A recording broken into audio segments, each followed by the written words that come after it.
नमस्कार दोस्तों, जय हिंद। आप सभी का बहुत-बहुत स्वागत है।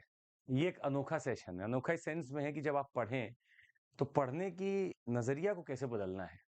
हमारे आर्टिकल्स तो बहुत सारे न्यूज़ में रहते हैं, पर आर्टिकल्स क्यों न्यूज़ में हैं, ये हो सकता है किसी स्टेट से संबंधित हो। तो अगर मैं भारत के मैप पर कुछ ऐसा मैपिंग करके दे दूं कि जम्मू कश्मीर में ये आर्टिकल चल रहा था, लद्दाख में ये आर्टिकल इंपॉर्टेंट था, मणिपुर में ये आर्टिकल इंपॉर्टेंट था, तो आपके दिमाग में क्लैरिटी और तेजी से बैठेगी और आप उसको बेहतर ग्रैस्प कर पाएंगे। जैसे कि आज के सेशन में हम आपको बताने वाले हैं क्या ऐसे आर्टिकल्स थे जो न्यूज में थे और किन राज्यों से वो संबंधित थे। एक अलग सी प्रक्रिया है, शायद आपको पसंद आए। और ये सब प्रीलिम्स 2025 को देखते हुए, हाँ, आपको हम ये भी बता दें, प्लेसेस इन न्यूज़ भी हमने किया है, कॉन्स्टिट्यूशन आर्टिकल्स इन न्यूज़ भी हमने किए हैं, तो कुछ हो सकता है ओवरलैप हो, पर आपको समझने में आसान रहेगा। जैसे मान लीजिए, हम आपको सीधे लेकर चलते हैं, मान लीजिए अरुणाचल प्रदेश में। अरुणाचल प्रदेश का 2-3 चीज़ काफ़ी न्यूज़ में रहा है। पहला, डिमांड ऑफ 6th शेड्यूल, वहाँ पे काफ़ी डिमांड उठ रही है कि हमें 6th शेड्यूल में डाल लो। अच्छा, अब 6th शेड्यूल का रिश्ता किससे है, जल्दी से आप बता पाएंगे? एएमटीएम से, दैट इज असम, मेघालय, त्रिपुरा और मिजोरम से। खैर, आर्टिकल 371 एच भी यहाँ इंपॉर्टेंट आता है। आर्टिकल 371 एच मतलब 371 का मतलब कुछ स्पेशल प्रोविजंस दिए गए होंगे स्टेट्स के लिए, और 371 एच में अरुणाचल प्रदेश के गवर्नर के पास कुछ एक्स्ट्रा पावर होंगे, कुछ अपने डिस्क्रिप्शन पे वो कर पाएंगे। तो 371 एच यहाँ पर इंपॉर्टेंट होता है अरुणाचल में, और छठे शेड्यूल की डिमांड यहाँ पर है। एक ऐसा ब्रॉड क्वेश्चन बन सकता है कि among which of the states mentioned below, which of these are demanding to be included in the 6th schedule? ऐसा भी क्वेश्चन आ सकता है। क्या आप हमें बता सकते हैं कि आज किन किन राज्यों ने छठे शेड्यूल में जाने का, अपने आप को इंसर्ट करने का मांगा है, डिमांड किया है? जल्दी से कमेंट करके बताइएगा, देखते हैं। हाँ, अरुणाचल हमने आपको बता दिया, कुछ और भी हैं, बताइएगा। खैर, आप ये देख ही रहे थे, हम आपको बता दें, ये 371 एच कॉन्स्टिट्यूशन में पहले मौजूद नहीं था।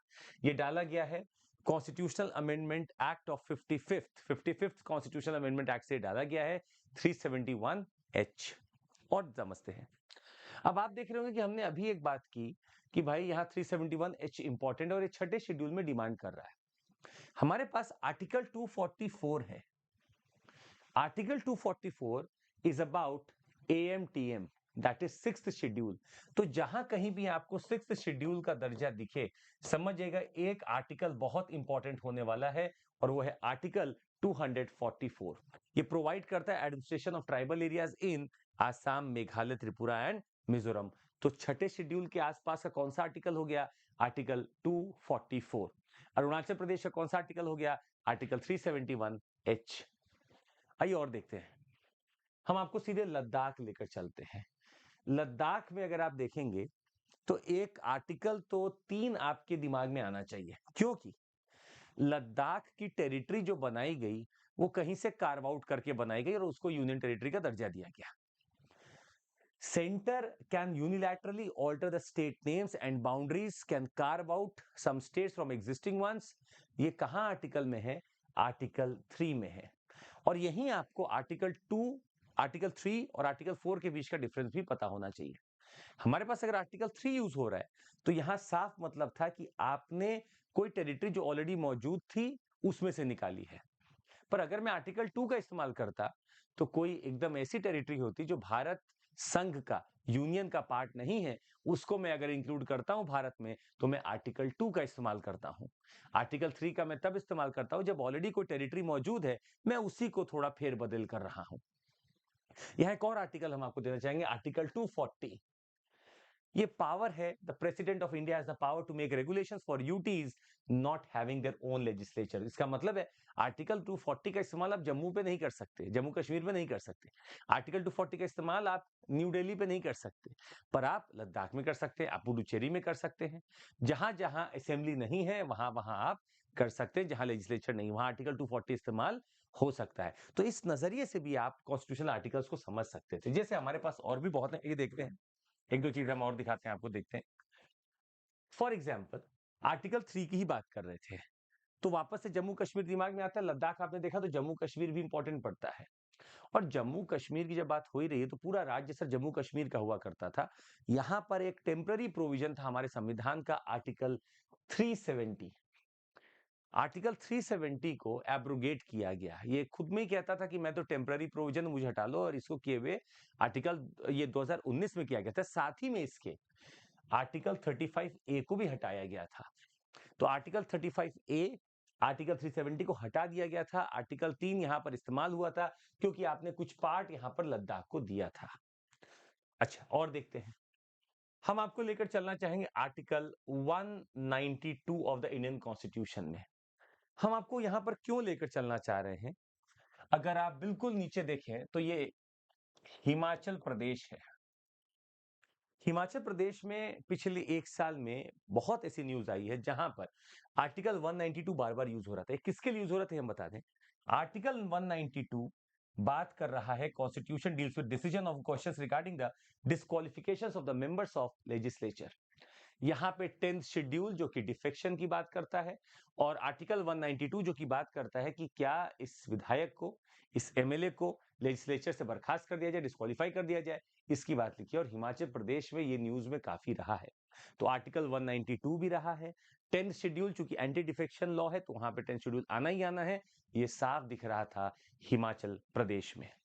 और देखते आइए, और आपको राज्यों में लेकर चलते हैं। एक तो आपको बहुत क्लियर कट पता होगा, मणिपुर में आर्टिकल 356 का यूसेज आपको बिल्कुल पता होगा। और 356 के इस्तेमाल के लिए क्या 355 है, क्या 365 है, ये भी आपको पता होगा। 355 में दायित्व है सेंटर का कि वो पूरा एग्जॉस्ट कर ले सारी चीजों को, तब जाकर 356 को लगाए, और ये दायित्व है कि वो सिक्योरिटी वहां की मेंटेन रखे। 365 में डायरेक्टिव्स अगर स्टेट फॉलो नहीं करता है तो ये कारण बन सकता है कि वहां पर प्रेसिडेंट रूल लगाया जा सकता है उस राज्य में। तो 356 मणिपुर आपके दिमाग में बैठ सकता है। अच्छा, आर्टिकल 371 सीबी है, जैसे आपने 371 एच देखा था अरुणाचल के लिए, वैसे 371 सीबी है। ये किसके लिए है? मणिपुर के ही लिए ही है। आर्टिकल 174 भी न्यूज में आया था मणिपुर के कॉन्टेक्स्ट में। 174 क्या है? मतलब एक बात तो तय होगी कि मैं स्टेट लेजिस्लेचर की तरफ हूं। आर्टिकल 174 ये क्या बोलता है कि there can not be more than a 6 month gap between two assembly sessions. ये हमारे पार्लियामेंट के लिए भी सही है। आपके पार्लियामेंट के सेशंस के बीच में या फिर आपके स्टेट असेंबली के सेशंस के बीच में 6 महीने से ज्यादा का गैप नहीं हो सकता है। तो आर्टिकल 174 ये बोलता है कि 6 महीने से ज्यादा गैप नहीं हो सकता था। ये वॉयलेट हो गया था मणिपुर में, और इसीलिए इसके ऊपर डिस्कशन डिबेट हुआ था। खैर, हम आपको लेकर चलना चाहेंगे पंजाब में। पंजाब में आर्टिकल 359A ये अब एग्जिस्ट तो नहीं करता है, पर चूंकि अभी एक मूवी आई है इमरजेंसी, तो हम इसलिए आपको इस बाबत आपको ये बताना चाहते हैं कि आर्टिकल 359A इंडियन कॉन्स्टिट्यूशन का, which dealt with the application of emergency provision to the state of Punjab. It was omitted by the Constitution 63rd Amendment Act 1989, और ये 1990 से सक्रिय हो चुका था, हट चुका था। पर आर्टिकल 359A सोचिए पंजाब की इमरजेंसी के लिए खास लाया गया था, और इसलिए ये हमें काफी इंपॉर्टेंट लगा, हमने आपके सामने रख दिया है। ये अब वर्क तो नहीं करता है, पर लाया गया था एक राज्य में इमरजेंसी के लिए। दूसरा देखते हैं, पंजाब में आर्टिकल 311 भी इंपॉर्टेंट है। 311 भी इंपॉर्टेंट है क्योंकि 311 एक प्रोटेक्शन है सिविल सर्वेंट्स को, कि जो सिविल सर्वेंट नियुक्त हैं उनको या तो जिसने नियुक्त किया है वो हटा सकता है, या इसके ऊपर की अथॉरिटी हटा सकती है, नीचे वाली इसको अथॉरिटी नहीं हटा सकती है। आर्टिकल 311 यूज किया जा रहा था लंबरदार के केस में। कहा जा रहा था, पंजाब हरियाणा हाईकोर्ट का डिसीजन आया था कि जो लंबरदार का पोस्ट है वो एक सिविल पोस्ट है, एंड इज डिसमिसल और removal attracts the provisions of article 311। किसको कौन रिमूव कर रहा है? तो जो नियुक्त करता है या तो उस वो अथॉरिटी या उसके ऊपर की अथॉरिटी हटा सकती है, उसके नीचे की अथॉरिटी नहीं हटा सकती है। ये बात याद रखिएगा, आर्टिकल 359A और आर्टिकल 311। एक और हम आपको बताना चाहेंगे, आर्टिकल 101। आर्टिकल 101 भी है सर, कि अगर आप, ये अमृतपाल सिंह जो कि जेल में बंद है उससे संबंधित है। ये क्या बता रहा है आपको आर्टिकल 101 कि अगर कोई व्यक्ति 60 दिनों से ज्यादा या तो हाउस में या पार्लियामेंट में, यहां पार्लियामेंट की बात की जा रही है, कि अगर वो पार्लियामेंट में एब्सेंट है 60 दिनों से ज्यादा बिना परमिशन के, तो उसके खिलाफ केस बन सकता है वेकेशन ऑफ सीट का, डिस्क्वालिफिकेशन का, और उसको हटाया जा सकता है। आर्टिकल 101 है। जी हाँ, बड़ा इंपॉर्टेंट आर्टिकल, याद रखिएगा। काफी न्यूज में आर्टिकल 101 और यहाँ पे आर्टिकल 311 बहुत बार न्यूज में रहा है। आर्टिकल 359 अब ए हम नहीं है, पर फिर भी आपको हमने बता दिया। आइए, आर्टिकल 371 ए का हम बात कर रहे थे। आर्टिकल 371 ए, ये नागालैंड की बात हो रही है। मणिपुर आपने देखा 356, नागालैंड भी स्पेशल प्रोविजन के तहत है। आर्टिकल 371 ए है जो ग्रांट करता है स्पेशल प्रोविजन टू नागालैंड, ताकि उसका कल्चरल प्रैक्टिस, लैंड रिसोर्सेस और कस्टमरी लॉज बचाए जा सकें पार्लियामेंट्री लॉज से। तो आर्टिकल 371 नागालैंड का है, 371 सी आपने देखा था मणिपुर का, 371 बी असम का है, और ऐसे 371 एच आपने देखा जो अरुणाचल प्रदेश का है। काफी न्यूज में बना रहा एक और कारण से, जो अभी हम आपको कुछ ही देर में बताने वाले, एक और कारण था। आर्टिकल 371 बहुत इंपॉर्टेंट है इस बार के लिए। चलिए हम थोड़ा सा और आगे बढ़ते हैं, थोड़ा सा। जब तक हम आगे बढ़ रहे हैं, हम आपसे एक सवाल यहां ये भी पूछना चाहेंगे कि क्या आप हमें बता सकते हैं कि आर्टिकल 371 संविधान के किस पार्ट में मिलेगा? आर्टिकल 371 संविधान के किस पार्ट में मिलेगा, ये नीचे कमेंट करके बताइएगा। आर्टिकल 371 संविधान के किस पार्ट में मिलेगा? आइए, चलिए हम आपको फिर से लेकर चलते हैं मेघालय। और मेघालय में वापस से एक डिमांड उठ रही थी कि उनको भी आर्टिकल 371 के दरमियान ले आना चाहिए। इसका मतलब है कि मेघालय मेंशन नहीं है, स्पेशल प्रोविजंस 371 में मेघालय मेंशन नहीं है। बड़ी बात है, मेघालय अगर मेंशन नहीं है और वो डिमांड कर रहा है, क्यों डिमांड कर रहा है? तो जो चुनाव हुआ मेघालय में, उस चुनाव को किस बेसिस पर लड़ा गया, हम आपको उदाहरण दे दें।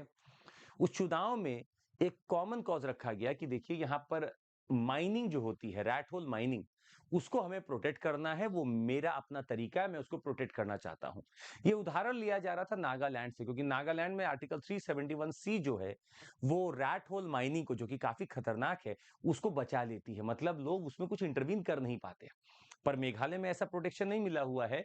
लैंड रिसोर्स का प्रोटेक्शन 371 सी नागालैंड को मिला हुआ है।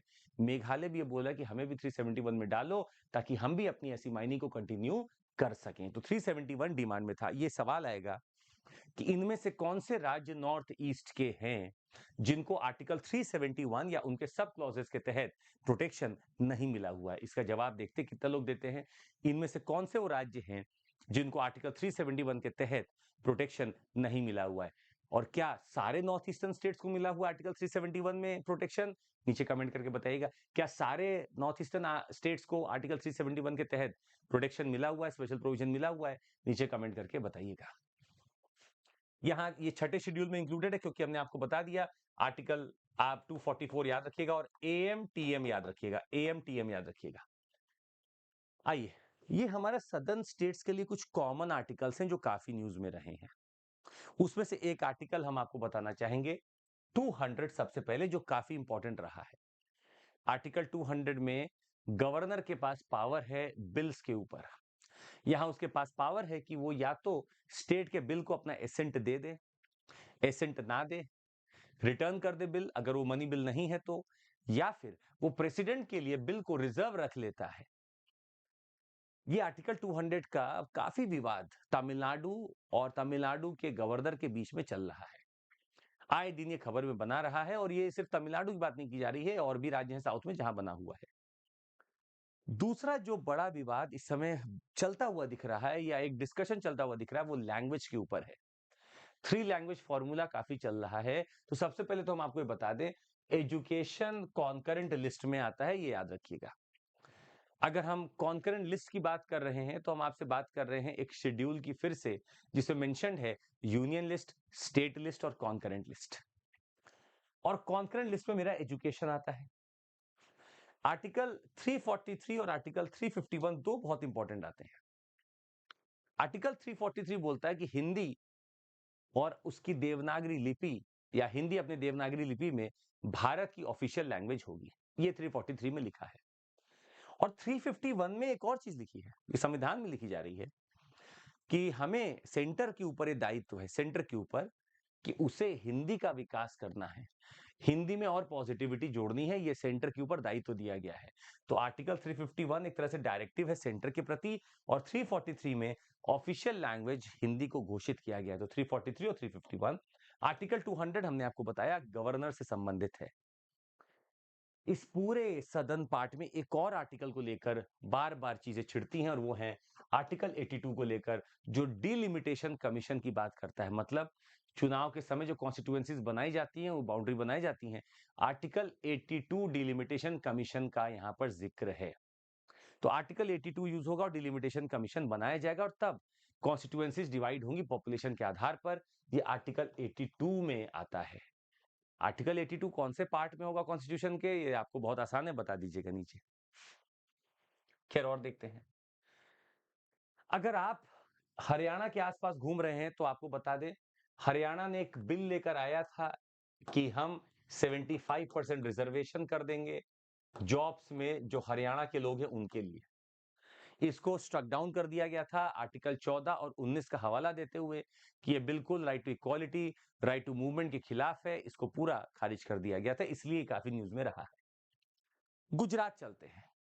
गुजरात और महाराष्ट्र दोनों की अगर बात करें तो आर्टिकल 371 में ये पावर है या स्पेशल रिस्पॉन्सिबिलिटी है गवर्नर ऑफ महाराष्ट्र और गुजरात के लिए कि वो यहां पर कुछ डेवलपमेंट बोर्ड बनाकर अच्छा काम कर सकते हैं। ये पावर है आर्टिकल 371। मतलब सोचिएगा, 371 में गुजरात भी है, महाराष्ट्र भी है, अरुणाचल प्रदेश भी है, आपने मणिपुर भी देखा, आपने नागालैंड भी देखा, आपने असम भी देखा, मिजोरम बताइएगा है कि नहीं नीचे कमेंट करके। 371 की बात हो रही थी तो हमने आपको गुजरात का दिखाया। अच्छा, मध्य प्रदेश की बात करते हैं। मध्य प्रदेश दो कारणों से न्यूज में रहा। एक तो एक बिल आया था जहां पर वो बेगिंग को इलीगल घोषित कर रहे थे, और दूसरा आया था कि एक अवधि रहेगी जिसमें लिकर की दुकानें बंद रहेंगी। तो लिकर से आप सीधे आर्टिकल 47 पे पहुंच सकते हैं, जो कि हमारा एक डीपीएसपी है, और इसमें साफ लिखा हुआ है कि इंटॉक्सिकेटिंग ड्रिंक्स को आपको प्रोहिबिट करना है, ड्रग्स को प्रोहिबिट करना है, ताकि स्टैंडर्ड ऑफ लिविंग बढ़ सके, पब्लिक हेल्थ बढ़ सके। तो आर्टिकल 47 एक डीपीएसपी है, directive principle of state policy है, जो ये बताता है, डीपीएसपी है। ठीक है। अच्छा, डीपीएसपी मेरे पास तीन है, एक सोशलिस्ट है, एक गांधीयन है और एक लिबरल है। आपको बताना है आर्टिकल 47 किस में आता है, क्या ये गांधीयन है, क्या ये सोशलिस्ट है, या फिर ये इंटेलेक्चुअल है, क्या है आपको बताना है। आइए हम आपको एक दो झलक और दिखाना चाहेंगे। क्या आपने आर्टिकल 131 के बारे में पढ़ा है? जी हाँ, पढ़ा ही होगा। हम आपको बता दें, ये है original jurisdiction of supreme court. Original jurisdiction of supreme court से संबंधित है, और यहां पर केरला हो, तमिलनाडु हो और सुप्रीम कोर्ट हो, या आपस में कोई राज्य हो, तो जब दो राज्य आपस में लड़ाई करते हैं तो इनका ओरिजिनल जो डिस्प्यूट हो कहां जा सकता है, वो सुप्रीम कोर्ट में जा सकता है। वो आर्टिकल 131 है, original jurisdiction of the supreme court. यहाँ पे आर्टिकल 293 भी न्यूज में बना रहा है। आर्टिकल 293 न्यूज में जो बना रहा है वो क्या बोलता है, केरला ने लोन बहुत ले रखा है, तो ये काफी न्यूज में रहा आर्टिकल 293 की of the Indian constitution concerning the borrowing bye states. तो एक लिमिट तक वो बोरो कर सकता है, आर्टिकल 293 में वो प्रिस्क्राइब्ड है। Article 293 is about borrowing by the states, borrowing by the states. तो ये आर्टिकल आपका केरला के लिए न्यूज में रहा है।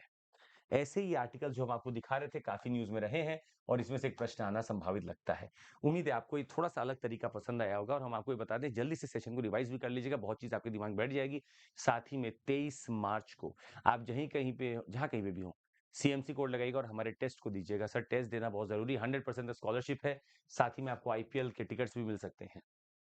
प्लस 22,999 में आपको पूरा 15 महीने का कोर्स मिलेगा, फ्लैट 60% ऑफ चल रहा है। ये ऑफर कल खत्म हो जाएगा। सीएमसी कोड आपको यूज करना है और आपको जुड़ जाना है हमारे पोर्टल पर। डाउनलोड कर लीजिए ऐप को। 2999 में सीसैट आपको मिलेगा। हमारे पास बैचेस हैं। नीट 2028 का बैच चालू हो रहा है बहुत जल्दी। आगाज 2027 का इंग्लिश बैच है, चालू हो रहा है। इग्नाइट इंग्लिश का बैच चालू हो रहा है, और आरंभ है इंग्लिश का बैच जो चालू हो रहा है। हमारा क्रैश कोर्स चल रहा है 9999 में, आपको सीएमसी कोड पर मिल जाएगा। साथ ही में आपको विजय बैच है, 1 मंथ का रिवीजन बैच, एमसीक्यू 360 बैच है, ये सब आपको मिल जाएंगे सीएमसी कोड पर। तो याद रखिएगा, ऐसे सेशंस हम आपके सामने और लेकर आएंगे। जरूर लाइक सब्सक्राइब शेयर करिएगा और बताइएगा कि आपको कैसा लगा, और हाँ, जो जवाब मांगा है दीजिएगा। आज के लिए बस इतना ही। Thank you so much. Take care, जय हिंद, ध्यान रखिएगा।